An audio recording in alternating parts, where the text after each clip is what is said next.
Hello and welcome to lesson 5 of Raising Kind Kids. This whole lesson is all about peer interactions, positive peer interactions, and quality friendships. How to find good friendships, how to know what a good friend is, helping our kids pick those friends who are going to help them become better people and not peer pressure them into doing and making choices that really aren't safe or aren't lining up with our family values. So far we have maybe started off this course, maybe we're just kind of treading water, we're surviving, we're not really sure if we're doing everything, we're not confident in our parenting skills when it comes to this, we're worried we're screwing up or we're raising jerks and we're just questioning and we're not really sure. And as we've gone through this course, we've been talking about tools and techniques and strategies you can use every day to make sure that you are a confident parent who knows that you're doing everything in your power to raise kind kids. So we've set the groundwork and we know how to connect with our kids in meaningful ways in a quarter of the time if we're using their love languages and their proof of love activities.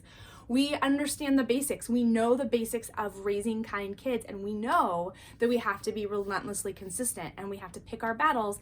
And these are the battles that we are going to pick if we want to be raising kind kids and having a calmer, happier, more peaceful home. And we now have the tools and the strategies to deal with the sibling relationships and how to empower them to then be able to work together to figure out their little squabbles so we can referee less. And we know how to help our kids deal with unkind kids and how to deal with them when they're unkind to us. So we're moving into the part of the course where we're now going to get into the thriving. So instead of just surviving the day-to-day and just making it to bedtime, we want to thrive. We want to enjoy this ride.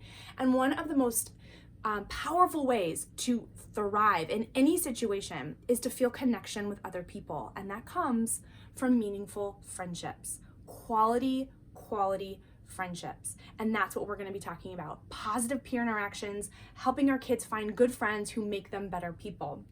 So as our kids are growing up, they're going to start spending more time away from us and more time away from our home and our sphere of influence, which can be really scary because in our safe little home, we know exactly what they're listening to and what they're hearing and who's talking to them, and we know all of it. When they start being dropped off to preschool, they are now being influenced by teachers and by other adults and by their classmates. And when they go on sports teams, now their coaches are interacting with them. If they're in scouts or religious school, more and more adults and now more and more kids are influencing them. And I don't know if you've heard this, but we are the sum of the 5 people we spend the most time with. So if we're surrounded by people who are negative, we'll tend to start looking at things and speaking in a more negative way. On the flip side, if we surround ourselves with positive, uplifting, go-getter people, we're going to be more positive, we're going to be more uplifted, we're going to be more uplifting, and we're going to start going and getting what we need and want from the world. So for our children, this is really important. Who they're spending time with is directly correlated to how they're acting and behaving, what they think is normal, how they respond to things. If you're not loving what they're bringing home from school, we can change who they're spending time with. I'm going to show you simple ways that you can help guide them to finding better quality friendships that will help influence them in much more positive ways. Because our kids, like it or not, are going to be influenced by their peers. It's part of life. I'm influenced by my friends all the time.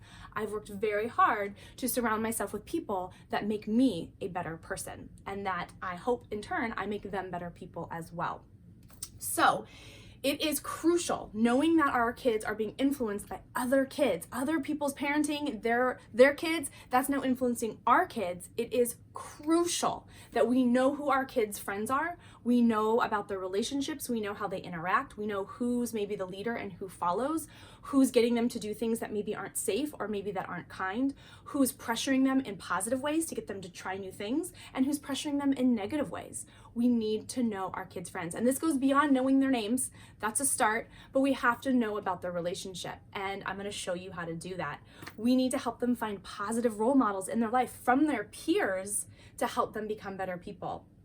There are kids in our life that can make our kids better, that can challenge them to try new things, that can get them out of their shell to, go out for the play or go try out for the sports team. And it's fantastic.